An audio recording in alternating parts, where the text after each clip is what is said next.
Welcome to Growth Gatherings.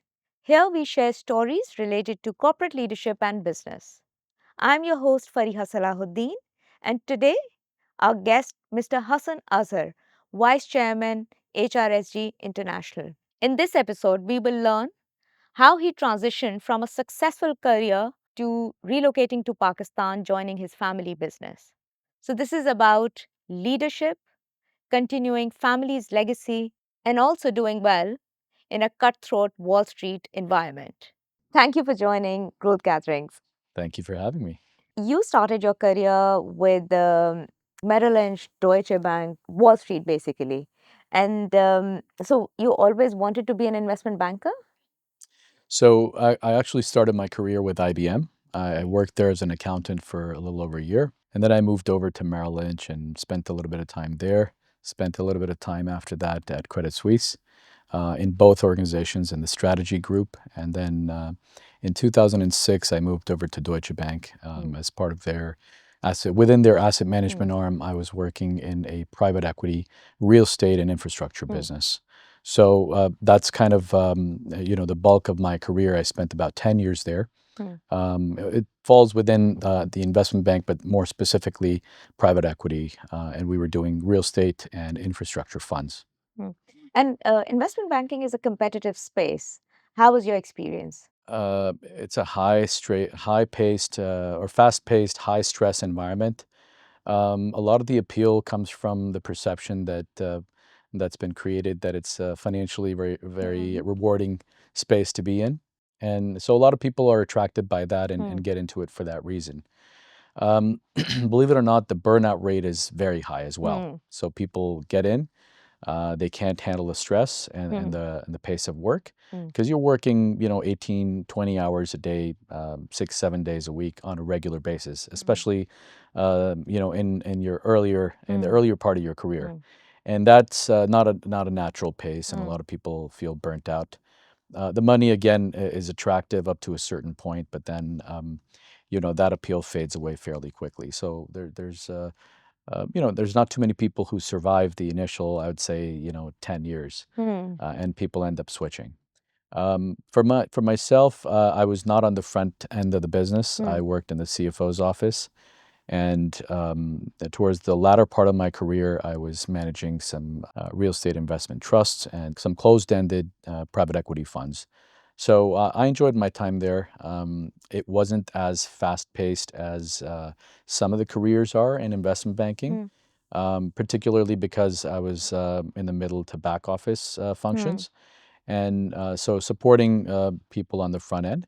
But at the same time, I think private equity has a slightly different pace than some of the other careers within the investment banking sphere. Yeah. So, anybody pursuing their career in investment banking, what advice would you give them to sustain their energy and then to do well?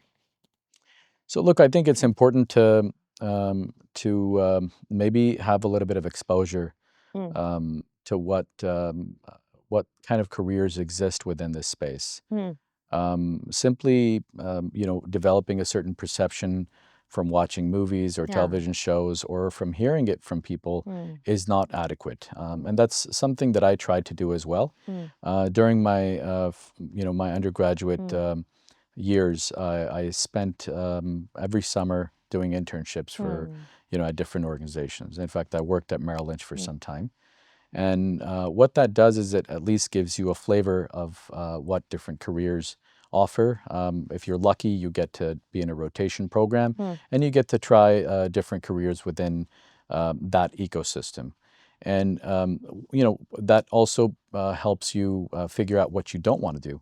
Mm. If you're lucky, it helps you figure out what you do want to do. And then if you have an aptitude for it and you get the requisite, baseline education to support that, that's something that oftentimes works out for people. So studying finance, for instance, and pursuing something in the equities markets, that could work out for you. But there are countless careers within investment banking. So in the developed world in particular, it's not just that you're closing deals and that's it. Mm. There's literally hundreds, if not thousands, of careers within that space. So, it's important to get exposure and then figure out what you like and what you're built for, and then pursue that. Hmm. So, what are the main technical and soft skills required to be successful as an investment banker, wherever, like in the middle office, back office, or front office? Yeah, I think, look, an abnormal appetite for work is essential. It's a Hmm. baseline, right? You have to be quick on your feet. You have to be resilient. You have to have a thick skin because it is oftentimes a toxic and abusive environment. And that's considered to be normal, or at least it used to be when I was, about 25 years ago when I got started. It used to be a pretty toxic environment, and it's not something that's recognized as a toxic environment. It just is, Hmm. and either you can put up with it and Hmm. and get by, or you burn out and you exit. Hmm. So I think being resilient,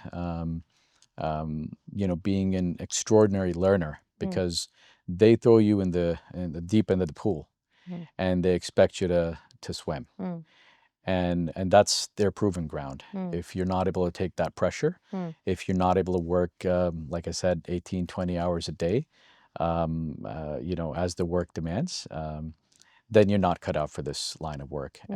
and you soon find out that uh, this is not for you, and you leave. Hmm. And I've seen so much of that during my time there. Hmm. Like I said, it may not be the same for every career within that ecosystem. So certain front office roles are a bit more rigorous, Hmm. and the compensation is commensurate with Hmm. that. For middle back office roles, the pace could be a little bit better, Hmm. um, but of course they pay less as well. Hmm. And so you always wanted to be in finance. No. So, when I was in my late teens, or I would say mid to late teens, I've had an affinity for nature. Hmm. And, I always imagined myself having a career where I had something to do with nature. I wanted to get my hands Hmm. dirty. I was fascinated by marine biology. I love animals. I love nature in general. I love wild spaces. As I dove into it, I realized that insects really fascinate me, and there are careers within that sphere, at least in the developed world, where you can make a living out of studying insects. But at that point in my life, I was in Pakistan, and when I spoke to my dad as a career counselor, he kind of shot that down and he said, "Look, this makes no sense because I can't support you for the rest of my life, and you have to become self-sufficient. So maybe look at some other options that perhaps have a more promising, financially rewarding career path." So that's how I kind of got into. I looked at various other Hmm. things like architecture and some areas in engineering, but ended up in finance and accounting in the end. That's how you ended up. Yeah. So, talking about nature, do you have favorite spots where you visit for holidays or just watching nature? Yeah, absolutely. Yeah. Look, I love the northern part of Pakistan. Hmm. I go as often as I can. So I do trekking trips and camping trips, believe it or not. So I would say within northern Pakistan, Kumrat Valley is one of my favorite places. Hmm. It has pristine nature, some old growth forests. Kumrat Valley. Kumrat, Hmm. Kumrat, Hmm. Kumrat Valley. It's right by, if you've heard of Upper Deer, it's close to Yeah. the Deer. So yeah, And it's one of my outside favorite Pakistan? places. Outside of Pakistan, to be honest, there's a lot of places. I was in Switzerland recently. I think they have some of the best trekking, some of the Hmm. best preserved nature in the world. But then, of course, a lot of the tropical belt is quite fascinating. Places like Indonesia, Malaysia. I was in Malaysia recently and found some really phenomenal, places to snorkel and dive. So that part of the world again is very ecologically diverse, Hmm. and so has a lot of very fascinating ecotourism. Now, slightly switching gears, you relocated back to Pakistan in 2016 and joined your family business. Was it Correct. always part of the plan? No, so I joined the family business at the end of 2016, pretty much 2017. Hmm. It is something that I had discussed with my late father, in his lifetime a few times, but in the early 2010s, things were quite volatile in Pakistan, Mm. especially the security Yeah. situation here in 2012, 13 was not the greatest. And so he used to discourage me because I had a pretty, reasonably established life in the Mm. U.S. And it's a very predictable, Mm. relatively safe life that you live there, secure life that you live there, and things were not the greatest here. So, it wasn't something that was planned. Mm. He passed away rather suddenly, Mm. and so, unfortunately, succession was not something that was well taken care of in the company. And not that I was the best person to lead the organization, but at least as a shareholder of the company, Mm. I had the responsibility to come and stabilize things Mm. and take things forward. So that's what brought me back to Pakistan. And describe the journey, because moving back, number one, relocating back to Pakistan itself, and you relocated with your family, I did. and then continuing your father's or the family's legacy. Yeah. Sometimes it can be a challenge. Yeah. Sometimes there are opportunities there as well. Yeah. So look, I mean, the two environments. I worked on Wall Street, um, and the Western world and the United States in particular, things are extremely structured and predictable Mm. and professional. And with large organizations, it's all just a meritocracy, Mm. right? So you do good work and you sustain Mm. your living, and you don't, and you have to look for another job. The environment in Pakistan I see is quite different Mm. in that it's not as structured. Mm. There aren't as clear, career paths are not as clear Mm. as they are in the West or Mm. the developed world. And there's a lot of, unstructured or family-owned Mm. businesses that run in a very, unique Mm. way. So the opportunities here are different. Mm. The size of the economy is Mm. very different. It's much smaller. Financing is not as Mm. inexpensive as it is in the West, and it's a kind of a cutthroat environment here. Mm. So you have to develop a lot of resilience and grit Mm. in order to survive. Mm. And I'd never worked in Pakistan, Mm. so I left Pakistan, to pursue my undergraduate degree Mm. in the United States, and then I worked there Mm. after that for the next 15 odd Mm. years. So never had a flavor of what it's like to work in Mm. Pakistan. So it was very different. But at the same time, I think it would have been much different if I had come back to pursue a job opportunity. Mm. I was naturally responsible for managing this business, so didn't have a traditional job, Mm. but a lot of responsibility nonetheless. Mm. And so, in my early in the in the earlier part of my time here, it was really just trying to get acquainted with this environment, Mm. the challenges that it Yeah. brings, and the opportunities that exist here. Um, but for my family, I think it wasn't as challenging. My wife is from Pakistan. She kind of grew up here. Okay. So. She had only been in the U.S. for 10 years, and she had completed her medical Mm. training as a doctor, and she was working over there when we relocated. But my kids were quite young. Mm. Um, you know, one was 2, one was 4, and so they had no orientation of their environment really. So for them, it was pretty seamless. For my wife, it was also pretty seamless because she'd grown up here. Mm. And for myself as well, again, this is not an environment that was unfamiliar to me. Mm. Just work-wise, I think it was just a sharp or a stark contrast for me Mm. because of some of the reasons that I Yeah, mentioned. and I think there are two differences, even from work-wise, that one, you were working for a large organization, and then Correct. you're running and you're responsible in a Correct. different geography. So Correct. I think those were the main differences. Yeah. So you're running a very successful HR uh, outsourcing and recruitment firm, HRSG. Correct. what are your services? And it is a competitive space. Um, I have been in HR and I have worked with HRSG, for since 2005, and I always found the team very professional. Sure. Um, Today, what are the key services that you offer, and how has it evolved in the last sort of 7 to 5 years? So look, today we don't call ourselves an HR solutions firm anymore.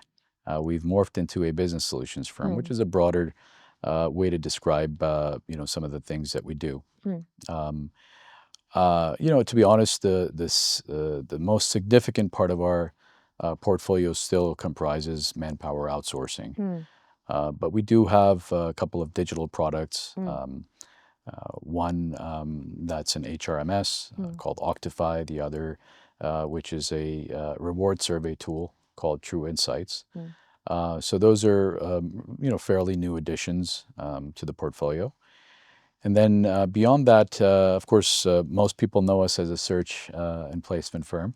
That business continues, of course. But we do some HR consultancy mm, work. We have a division that does service solutions, so facilities management or outsourcing mm, healthcare or IT teams for organizations. Oftentimes serving clients that have headcount constraints where we can basically carve out a specific business process and provide that as a solution to our client. So that's one dimension. But then we've also established a technologies arm, mm, and within that space, what we're doing is offering some cybersecurity interventions, mm, from penetration testing to designing cybersecurity frameworks to implementing those frameworks for organizations, mm, including completely outsourced cybersecurity solutions. We do cloud migrations, cloud management. So this is more on the infrastructure side. We also do some staff augmentation for IT professionals. mm, And then one of the, I think, faster growing sides of our organization is offshore solutions for organizations based abroad. So, to be honest, one of the things that I've observed over the last 3, 4 years in Pakistan is that there's a lot of volatility in this environment, mm, right? The economy, the politics, the government mm, policies they present a lot of challenges for mm, businesses. And to mitigate those, one of the things that we've decided for HRSG is to, diversify our presence, our portfolio, and our presence beyond Pakistan mm, and beyond quote unquote HR services. So we are looking at developing new offerings. We're looking at even acquisitions, to be honest, mm. and my hope is that over time we'll be a more diverse and more sustainable organization as a consequence of that. So, like you said, moving from typical HR solution to business solution, Correct. and then having various verticals from facilities management to tech services and HR solutions. Correct. So, you're in Pakistan and I mean, currently, what is your client base? Where is your client base, rather? Sure. So look, we have a presence in the UAE. We have a presence in Saudi Arabia. We have an office in the US. We serve clients in well over a dozen countries, Mm, but having a physical presence in Dubai at the moment, Riyadh, and New Jersey. mm, We are looking at new territories as well. mm, And interestingly, some of the ones that appeal to us are not your conventional, limited to the GCC mm, region or Europe mm, and the US. Um, I find Europe and US to be a bit more mature mm, and overly competitive. So mm, they're red ocean economies from my perspective. We like some of the African countries or mm, Central Asian countries a little bit better. mm, Even Southeast Asian countries like Malaysia, Indonesia are quite attractive because they're mm, going through a fair bit of evolution, mm, and I think that presents a lot of interesting opportunities. And then I'm not going to deny that the GCC remains attractive. Obviously, mm, Saudi's going through a lot of new development, a lot of changes, Mm. and those changes present a lot of opportunities for even for companies like us. How do you see your team, or generally I'm talking about Pakistan's talent, because you're headquartered here in Karachi and serving clients, as you mentioned, in many geographies. Mm, How do you see the quality of talent serving international clients based either out of Saudi, Dubai, or US? So look, there's been a lot of talent flight in the Mm, last few years, in particular, which does definitely presents a challenge. mm. Um, From Pakistan, From people who have Pakistan, yeah. migrated, So a yes. lot of good talent has left Pakistan in the last few years, which is unfortunate. But then what that naturally does is it creates a bit of a vacuum and Mm, opportunities for replacement talent. mm, The way I would characterize it is it's a consequence of the organizations that operate in this environment. And the Unilevers and ICIs of the world are diminishing. mm, Unfortunately, they're mm, dwindling in mm, Pakistan. And those institutions, as I characterize them, are excellent at developing talent, and mm, then that talent circulates in a certain ecosystem. So for Pakistan, I would say that we still have a lot of good raw talent, mm, but like I said, a lot of the mature or highly qualified talent. I see that dwindling in Pakistan, and so there is a bit of a scarcity of mm. good talent in Pakistan. And anybody watching this podcast, particularly from Pakistan, what advice would you give them if they're building their career? Either they're working for themselves or for an organization. What are one or two behaviors or skills they should focus beyond technical skills? Yeah, look, I'd say resilience and grit. One of the things that I look for in people, when I'm looking to attract people in my organization and evaluating folks for any role, is attitude. Mm, And that's what I've observed and I'm now able to kind of contrast that between people from different environments, right? So one of the things that I recognized early on in my life is the work ethic that I observed in the Western world. mm. It was exemplary, right? So Uh, tell me more about that. Sure, sure. So look, commitment to professionalism, Mm, um, discipline, basic rules are not things that have to be explicitly communicated in the Western world. People learn to adopt habits mm, by following people that are leading them. mm, So for instance, if I worked in an environment where my boss would come into work around 7:30, 8 o'clock, and he never asked people to come in at that time, but then most people did show up a little bit mm, early. um, and so as a matter of establishing habits, taking ownership of your responsibilities, I mm, think is something that I learned very early on in my mm, career. In fact, that's the one key lesson or key takeaway from my first job. My boss taught me that, look, if you've taken this job and you've taken on a set of responsibilities, just do your best to honor that commitment to your employer. mm, And if you can't do it, no problem. mm, Find something else and move on. But that's the one thing that I see as a marked difference, especially in the Western world, where people really take their responsibilities very mm, seriously, and then develop habits to deliver on that promise to their mm, employer. mm, And that's what makes for a fruitful, mutually mm, rewarding relationship. mm. So sense of ownership and resilience, I think.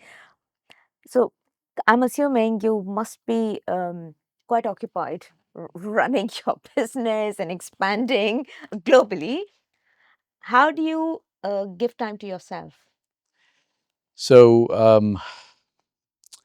look, I think one of the things that HRSG has been fairly successful at doing is developing a fairly capable Mm, leadership team. yeah. And so they do most of the work. Mm. I enjoy the fruits of their labor for the most part. And my job is really to be a good steward, Mm. is to be there to offer a perspective, or, from whatever I've Mm. learned, offer some counsel or advice. Mm. And I take great pride in the fact that I don't know everything, and I Mm. never will. Mm. And so one of the things that I've tried to work on over, in the last few years in particular, is a healthy way of making decisions. Mm. So we have, a very capable board of Mm. directors, which comprises of 3 independent directors, Mm. and I seek their counsel for most major Mm. strategic decisions. And and then even within our leadership team, one of the things that we try to foster is, collaborative, Mm. um, uh, consultative Mm. decision making, Mm. building consensus, and making decisions by Mm. consensus. So when you do that, you're harnessing the potential of multiple minds Mm. rather than just one Mm. person making Mm. the call on something and Mm. then possibly making a mistake. So I'm not saying you can't still make mistakes. You can still make mistakes, but the chances go down Mm. when you follow that approach. And then it allows tiered accountability as well, because if you're Absolutely. engaging everyone, then everybody knows what's happening. Absolutely. And so I think those some of those facts actually give me a lot of freedom of time. And so I get to do a lot of the things that I enjoy doing besides work. For And I do instance, enjoy my work, but I do have time to myself to do extracurricular activities, so to speak. okay, and what are those? Oh, they range from I have a small pet project, so to speak. I have a farm in Balochistan that I'm trying to grow some organic vegetables on for just for my personal Mm. consumption. So I enjoy going there and kind of experimenting with different things. Um, I do a lot of traveling, Mm.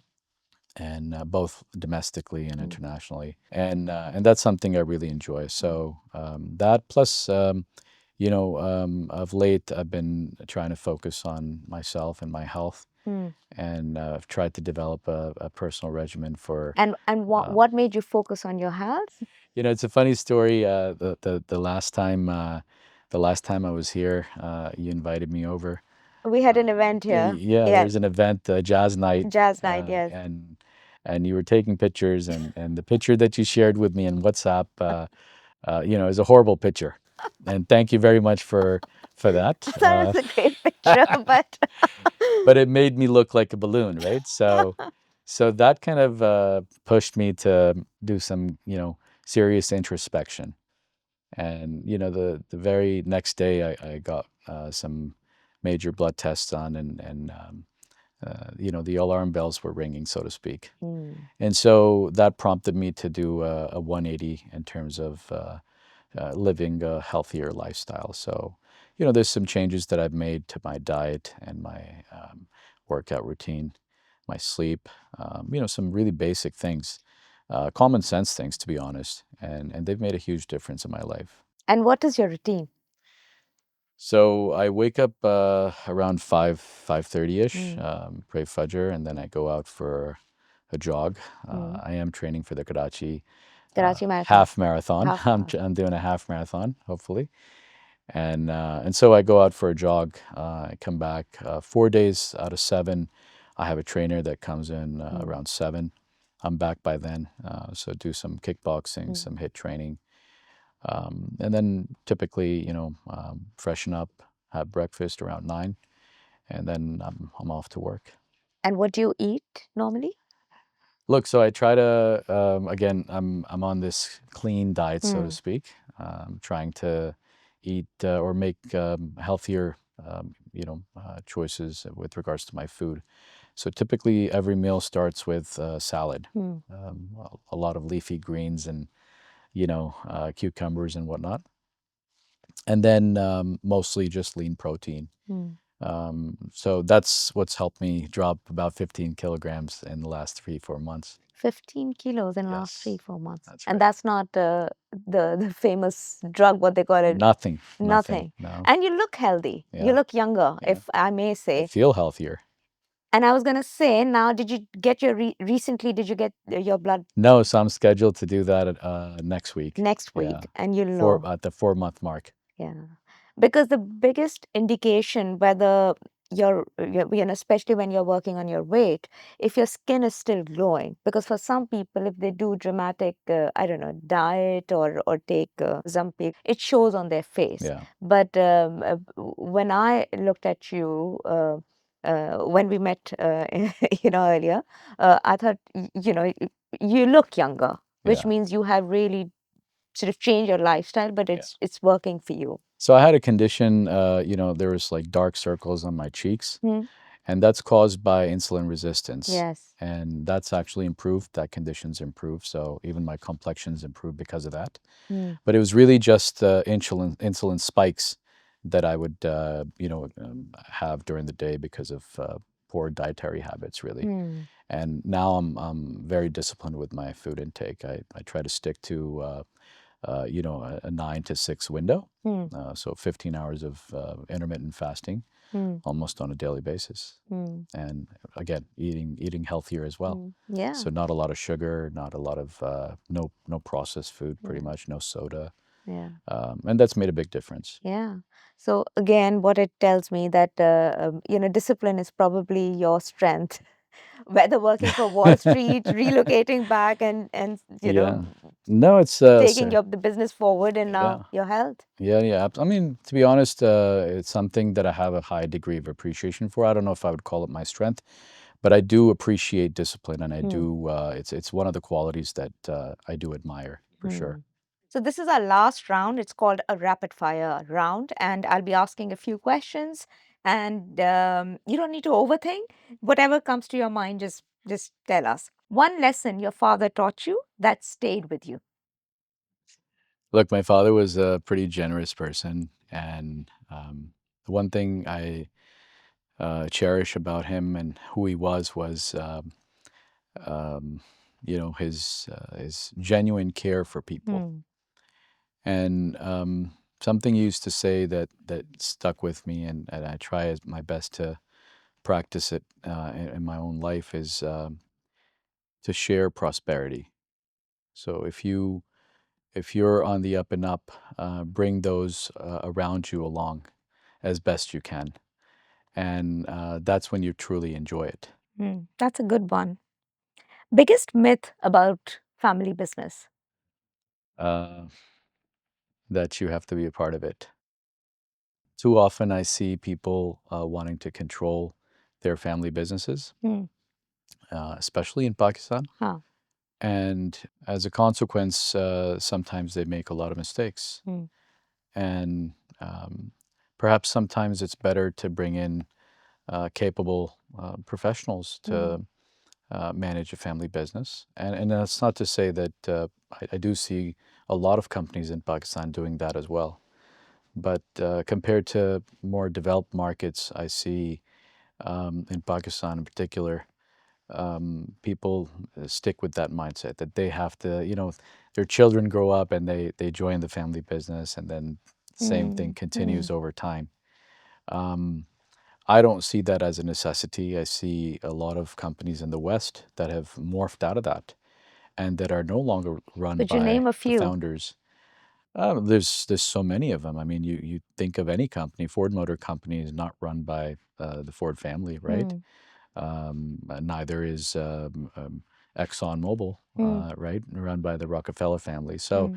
you see, even Google, Hmm. right? The two co-founders of Google stepped out of management, I think, in their late 30s, Hmm. and they brought in professional management, and it's grown, I don't know, 6, 7, 10-fold from there. Hmm. So for organizations or companies to succeed, the founding family does not necessarily need to be at the helm of it. Hmm. One habit that keeps you grounded. Connection with nature. Hmm. I find that to be extremely therapeutic. Hmm. and I try to enjoy it as much as I can, Hmm. escaping to the mountains or escaping to the Hmm. forest. I find that to be extremely calming, and um, there's this word that I struggle to find an exact parallel for in English, sukoon. Sukoon, So I huh? get sukoon in nature, you know, Yeah. and pretty much, at least for me, any kind of nature, whether it's the ocean or the mountains or the forest, Hmm. they all have their own Hmm. appeal, and they have this magical way of healing you. Yeah. So, as they say, that everyone should spend some time in nature because it gives you clarity, probably because of sukoon. When you're Hmm. when you're relaxed, you can actually think options Yeah, in life. for sure. What do you watch on TV? I like thrillers. I like fantasy, Hmm. the fantasy genre in general. So shows like Game of Thrones, Hmm. movies like Lord of the Rings really fascinate me. They have this tendency of you know helping me kind of transport myself into that era and imagine living in a different world. And so I enjoy that genre the most. Okay, the fantasy and Fantasy, yeah. okay. Favorite holiday destination? Too many to Huh. talk about, but look, I like Europe in general. Hmm. Italy was certainly the first time I went there was Hmm. one of the most memorable trips. Hmm. We went to Rome and Florence and a Hmm. few other places, and there's hardly anything I didn't love about it. Hmm. And one of the things that I thought of when I was visiting was how blessed and lucky these people are to live in this country that has so much history and Huh. and romance. I Yes. see that their daily lives are just extremely romantic. The way Hmm. they enjoy their food and their siestas and Hmm. the places that they've built, they're just magnificent. So at least I mean, I at the moment, number one Italy choice. is Yeah. definitely up in the, I'd say in the top 3 for sure. Yeah. And final question. Advice for someone joining their family business, what advice would you give them? Yeah, look, so one of the things that I think is important is to for especially for people who are part of a family that Hmm. owns and runs a business, is for them to work outside of their family business Hmm. first. And one of the reasons for that is when you join your family business, there's not too many people within the company, too many employees Hmm. that you might be maybe working with Hmm. or having to learn from that are going to check you.